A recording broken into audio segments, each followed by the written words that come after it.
Hello everyone, welcome to the class. आज की class में हम लोग हिंदी व्याकरण में कारक को कंप्लीट डिटेल में पढ़ने वाले हैं with the help of example. So बिना टाइम गवाए इस सेशन को हम लोग स्टार्ट करते हैं। तो सबसे पहले हम लोग देखते हैं कि कारक क्या है। तो जैसा कि यहाँ पे पिक्चर है, पिक्चर आपको दिखा रहा है कि संज्ञा और सर्वनाम को जो जोड़ता है क्रिया के साथ उसको हम क्या बोलते हैं? कारक बोलते हैं। जो शब्द संज्ञा और सर्वनाम का संबंध वाक्य क्रिया के साथ जोड़ते हैं उनको हम क्या बोलते हैं? कारक बोलते हैं। जैसा यहाँ पे दिखाया भी गया है, संज्ञा और सर्वनाम जो जोड़ रहा है वाक्य क्रिया के साथ, तो इसको हम बोलते हैं कारक। तो महत्वपूर्ण अंतर्दृष्टि क्या है? जिस प्रकार शरीर में जोड़ों जो जॉइंट्स होते हैं के बिना अंगों का संचालन संभव नहीं होता है, उसी प्रकार कारक के बिना वाक्यों का कोई अर्थ नहीं होता। जैसे हमारे बॉडी में जॉइंट्स का बहुत इंपॉर्टेंट रोल होता है और अंगों के संचालन के लिए, उसी तरह से कारक अगर नहीं है तो वाक्य का जो अर्थ होता है वो सही तरीके से नहीं बन पाता है। अब हम लोग देख लेते हैं, उसको थोड़ा सा और डिटेल में समझ लेते हैं कि कारक क्या होता है। तो देखिए, सरल भाषा में अगर हम कारक को देखें तो कारक होता है कि वाक्य में कौन कार्य कर रहा है, किस पर कार्य हो रहा है और किसके द्वारा हो रहा है और किसके लिए हो रहा है, ये आदि संबंध जो होता है ये कौन बताता है? कारक बताता है। जैसे फॉर एग्जाम्पल, क्योंकि चीजों से समझना एग्जाम्पल की हेल्प से आसान हो जाता है, अदरवाइज फिर चीजें क्या होती है ना, रटने वाली बात हो जाती है। तो हम लोग एग्जाम्पल की हेल्प से चीजों को समझेंगे। जैसे एक उदाहरण मैं लेती हूँ कि राम ने सीता को फल दिया। तो इस वाक्य में राम क्या है? कर्ता है, कार्य को करने वाला कर्ता होता है। और यहाँ पे कर्ता क्या है? राम है। तो सीता जो है जिसके लिए कार्य किया गया, ठीक है, और फल जो दिया गया, ठीक है। तो वाक्य क्या था? राम ने सीता को फल दिया। तो राम ने कार्य किया, सीता जिसके लिए कार्य हुआ और फल जो दिया गया। तो इन संबंधों को बताने का काम जो है वो कारक कर रहा है कि जैसे राम ने सीता को फल दिया। तो यहाँ पे इन संबंधों को बताने का काम जो कर रहा है उसको हम कारक कहते हैं। इसके बारे में और हम लोग डिटेल में समझने वाले हैं नेक्स्ट स्लाइड में। तो आपका सारा कंफ्यूजन क्लियर हो जाएगा कि फाइनली कारक कौन कौन से वर्ड हैं या कौन कारक इसमें क्या है पूरे सेंटेंस में। तो देखिए, कारक जो होते हैं वहां पे देख रहे हैं, जैसे 1 2 3 4, तो 8 टाइप्स के जो कारक होते हैं। तो कारक के पहले नाम हम लोग देख लेते हैं। तो पहला होता है कर्ता। जो काम को करने वाला होता है उसको हम कर्ता कारक बोलते हैं, ठीक है। कर्म जिसपे प्रभाव पड़े, जैसे वहां पे एग्जाम्पल हमने लिए थे, राम ने सीता को फल दिया। तो कर्म क्या था? वो सीता थी, ठीक है। जिस पर प्रभाव पड़े तो वो कर्म। करण जो साधन आपने यूज किया है, माध्यम यूज किया, वो करण कारक होता है, ठीक है। तो इनके पहचान भी चिन्ह भी होते हैं, ये भी आपको समझना होता है, रटने की जरूरत नहीं होगी। जब आप चीजों को अंडरस्टैंड करने लगेंगे तो यहाँ पे आसान हो जाएगा। तो पहले हम इनके नाम जान लेते हैं, फिर उसके बाद इनके साइन भी हम समझ लेंगे। तो करण क्या होता है? जिसमें जो साधन या माध्यम बनता है उसको हम करण कारक बोलते हैं। संप्रदान, संप्रदान मतलब देने का भाव। जब संप्रदान, जैसा कि नाम में इंडिकेट कर रहा है, संप्रदान, जो प्रदान देने का भाव, जिसमें प्रदान करने का भाव हो, उसको हम संप्रदान कारक बोलते हैं। अपादान मतलब अलगाव है, अलगाव या अलग होने का जो भाव आता है जहां पे, उसको हम उस कारक को क्या बोलते हैं? अपादान कारक। संबंध, जैसा कि रिश्ता या जुड़ाव संबंध बताएगा उसको हम संबंध कारक बोलेंगे। अधिकरण जो स्थान या समय को बताएगा उसको अधिकरण कारक बोलते हैं। असंबोधन तो सबसे आसान होता है, मतलब संबोधन का मतलब किसी को पुकारना है, जब ऐसा कुछ आए तो अब संबोधन कारक हम बोलते हैं। अब इनके पहचान चिन्ह भी हम लोग देख लेते हैं। तो कर्ता कारक का चिन्ह क्या होता है? ने। जैसे राम ने सीता को फल दिया, तो यहाँ पे राम ने कर्ता, तो कर्ता कारक का पहचान क्या है? ने। तो किसने काम किसने किया? राम ने। तो राम के साथ हमेशा ने आया, तो ये क्या था? कर्ता का पहचान है, ये कारक है। जो ने वर्ड है ये कारक है, ठीक है। अगर हम ने हटा दें तो क्या सेंटेंस का कोई औचित्य बनता है कि राम ने सीता को फल दिया? तो राम ने हटा दिया, सीता को भी हटा दिए, तो ये पूरा का सेंटेंस का कोई अर्थ ही नहीं निकल रहा है। तो इसीलिए जो ये वो कारक होते हैं इनका बहुत इंपॉर्टेंट रोल होता है, तभी वाक्य सही रूप में बन पाता है, उसका अर्थ निकल पाता है। तो यहाँ पे जो कर्ता कारक होता है उसकी पहचान ने होती है। कर्म जिस पे प्रभाव पड़े, जैसे सीता को, तो यहाँ पे कर्म क्या था, सीता थी। ठीक है, तो सीता को वहां पे पहचान थी ना, सीता के साथ को, तो ये क्या है, कर्म कारक बन गया। करण क्या है, साधन, साधन या माध्यम, जैसे फल दिया, जो क्या था, साधन और माध्यम क्या था, श्री राम ने सीता को फल दिया, तो यहाँ पे क्या था, फल क्या था, करण हो गया, तो से के द्वारा। ठीक है, तो उस तरह संप्रदान, जब देने का भाव हो, प्रदान करने का भाव आए, तो को, के लिए। ठीक है, तो वहां पे संप्रदान का, अपादान से अलग होने की बात तो आए, तो उसकी पहचान से होती है। संबंध, मतलब जैसा कि नाम इंडिकेट करा, संबंध जोड़ता है या रिश्ता जोड़ता है, जुड़ाव दिखाता है, तो वहाँ संबंध कारक होता है, और इसकी पहचान का, की, के, रा, री, रे होता है। अधिकरण, अधिकरण स्थान या समय का बोध कराता है। तो ऐसे का जहाँ पे वर्ड्स आते हैं, तो ये करण कार, अधिकरण कारक होता है। इसमें जो वर्ड कारक हो, जो पहचान होती है, वो मैं, पर।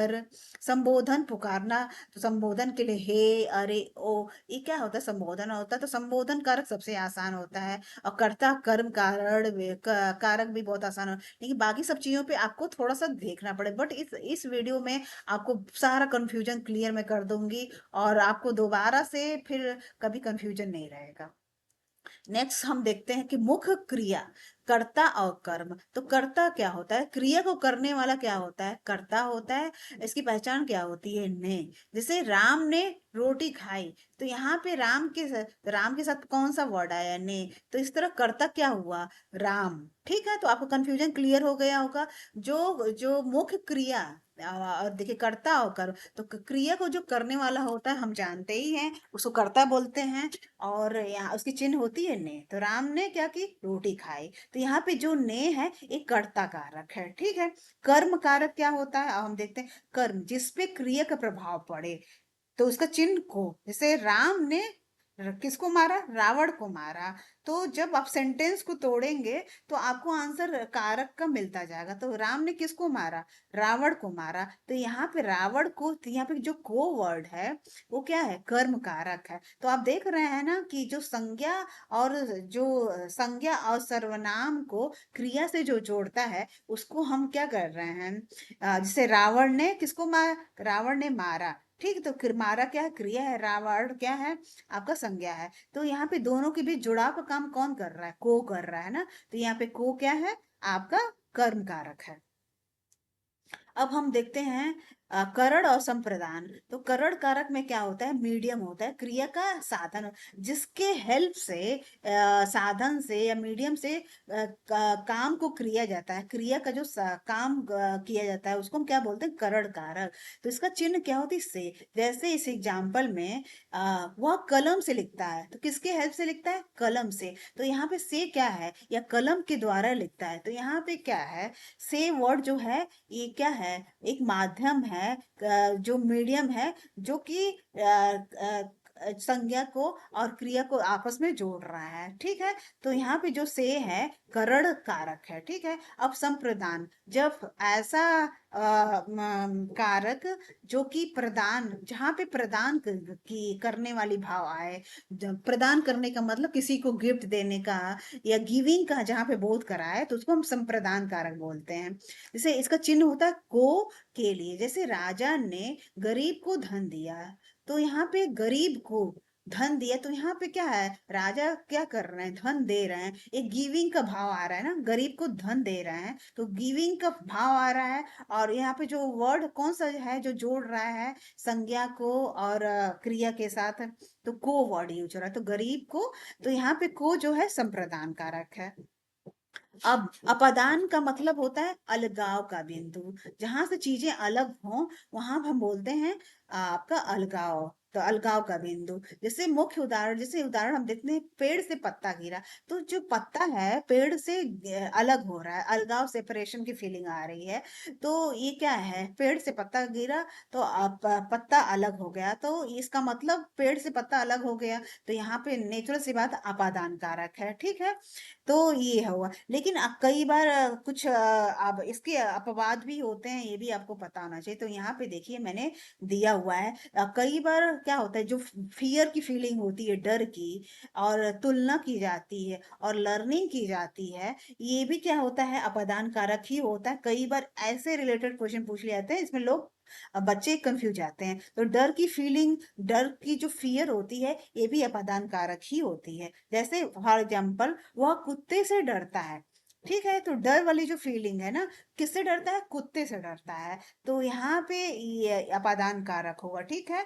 तो और तुलना की जाएगी तभी अपादान कारक होगा। जैसे राम श्याम से लंबा है, तो यहाँ पे दो बच्चों की तुलना की जा रही है कि राम जो है वो श्याम से लंबा है, तो यहाँ भी अपादान कारक होगा, ठीक है। तो यहाँ पे क्या है, से वर्ड यूज हो रहा है, से वर्ड, ठीक है।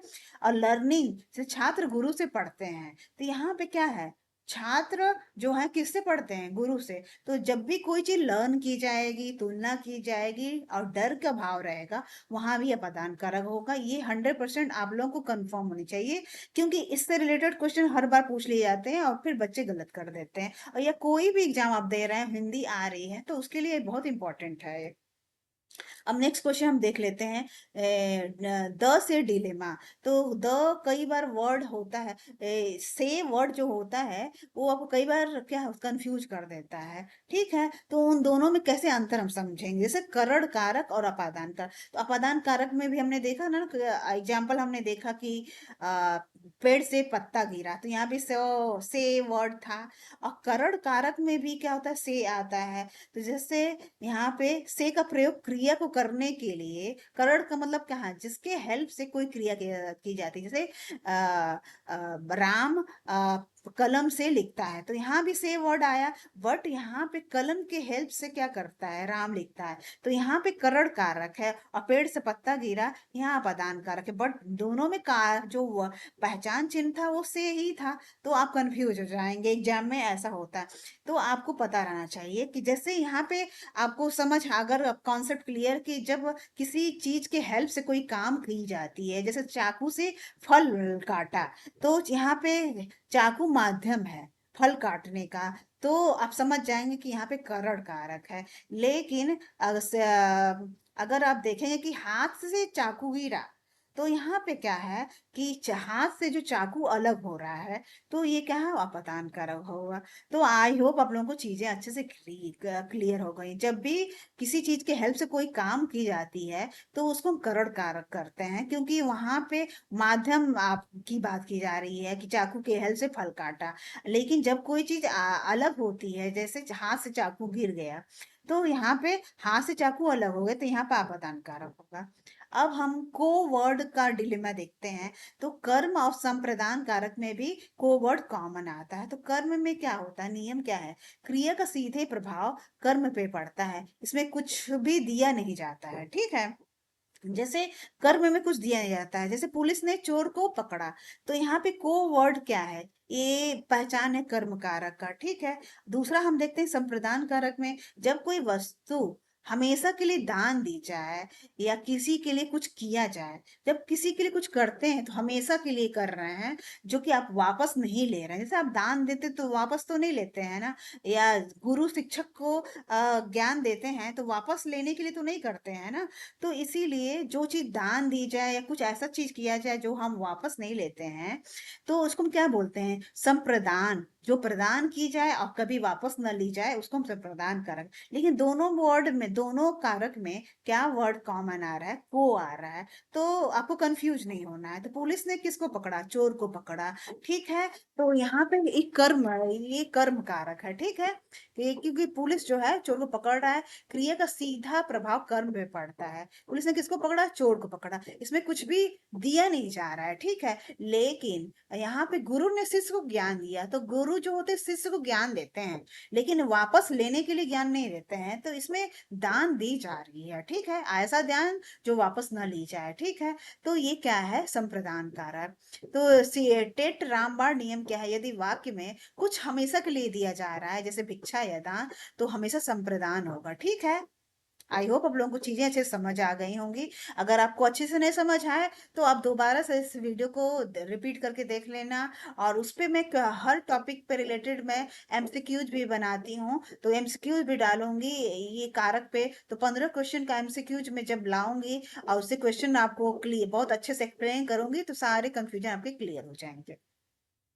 अब हम संबंध कारक की बात करते हैं। तो जब जुड़ाव स्थापित जहां ऐसा कारक जो जुड़ाव स्थापित करता है उसको हम संबंध कारक करते हैं कहते हैं। तो इसका चिन्ह क्या होता है? का, की, के, रारी, रे, नानी, ने। आसानी से आपको याद हो जाएगा, ठीक है। मुख्य इसका नियम क्या है? यह संज्ञा सर्वनाम का संबंध वाक्य क्रिया से नहीं बल्कि दूसरे संज्ञा से बताता है, ठीक है। तो हम देखते हैं ना कि संज्ञा और सर्वनाम का संबंध जो कारक होता है वाक्य क्रिया से बताता है। लेकिन इसमें क्या हो रहा है? संबंध जो बता रहा है वह की क्रिया से नहीं बल्कि दूसरे संज्ञा से बताता है, तो उसको हम क्या बोलते हैं? संबंध कारक। जैसे राम, एग्जाम्पल हमसे समझते हैं, यह राम की पुस्तक है। तो यह पुस्तक किसकी है? राम की। तो यहाँ पे पुस्तक और राम के बीच क्या है? संबंध बताया जा रहा है। जैसे दिखाया गया पिक्चर में कि राम और पुस्तक के बीच संबंध को कौन जोड़ रहा है? की, राम की। यह राम की पुस्तक है, ठीक है। तो की यहाँ पे, जैसे यहाँ पे चिन्ह क्या था? की। तो यहाँ पे जो की है वो संबंध कारक को सूचित कर रहा है। महत्वपूर्ण तथ्य क्या है? अपना काम करो, यहाँ यहाँ ना संबंध कारक के रूप में कार्य करता है, ठीक है। तो आप देखिए यहाँ पे आपको बस इतना से चीजों पे फोकस करना है कि दो बीच चीजों के बीच जो संबंध बताता है, यह राम की पुस्तक है। तो यहाँ पे क्या है? पुस्तक किसकी है? राम की। तो राम और पुस्तक के बीच में संबंध बताया जा रहा है।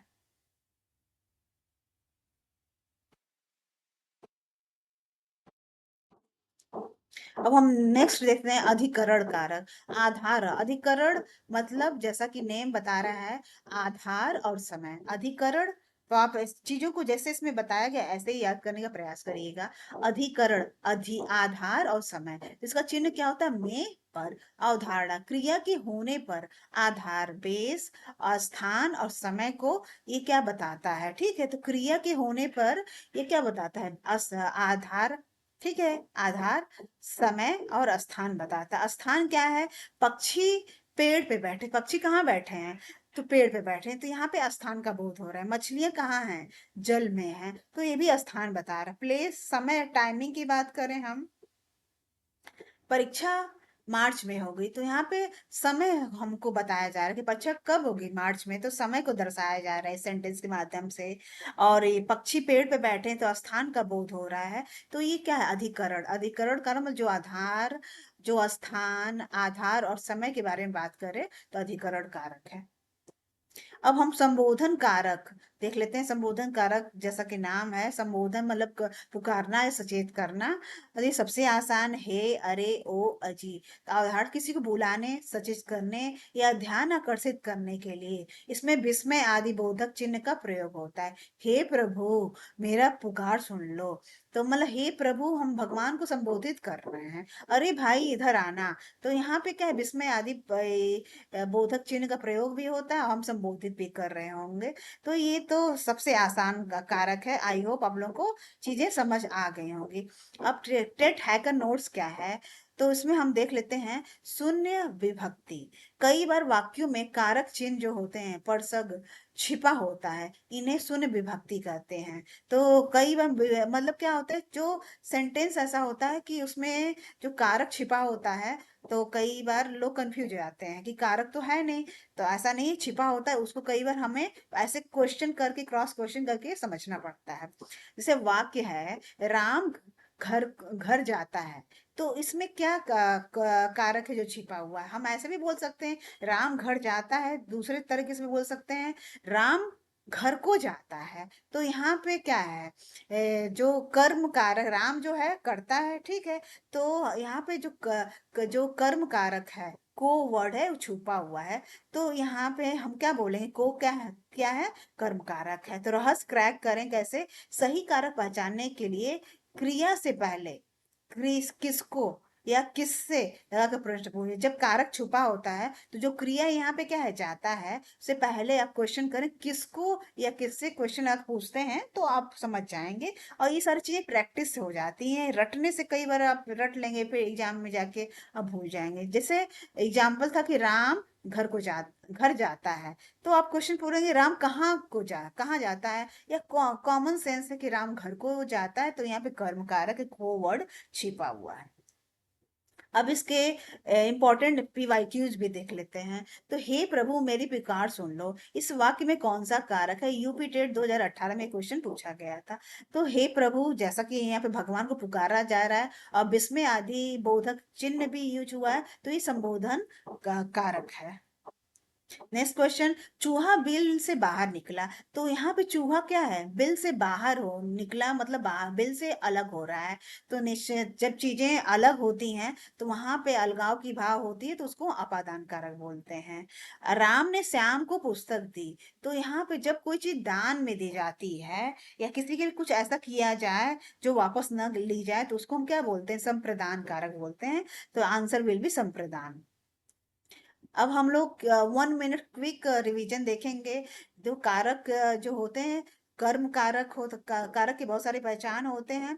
अब कर्म कारक जो होता है उसकी पहचान को होती है, कर्ता ने होती है, करण कारक होता है इसकी पहचान से होती है। संबोधन है संप्रदान के लिए अधिकरण में अब्लिक पर संबंध का की और अपादान से अलग होना। तो ये था क्विक रिवीजन। आई होप आप लोगों को क्लास बहुत अच्छी लगी होगी। अगर मेरी वीडियो अच्छी लग रही है, हेल्पफुल लग रही है, तो लाइक शेयर सब्सक्राइब जरूर करें। साथ ही कमेंट बॉक्स में जरूर बताएं कि आपको वीडियो कैसी लग रही है। कोई सजेशंस हैं तो जरूर बताएं। Thank you so much.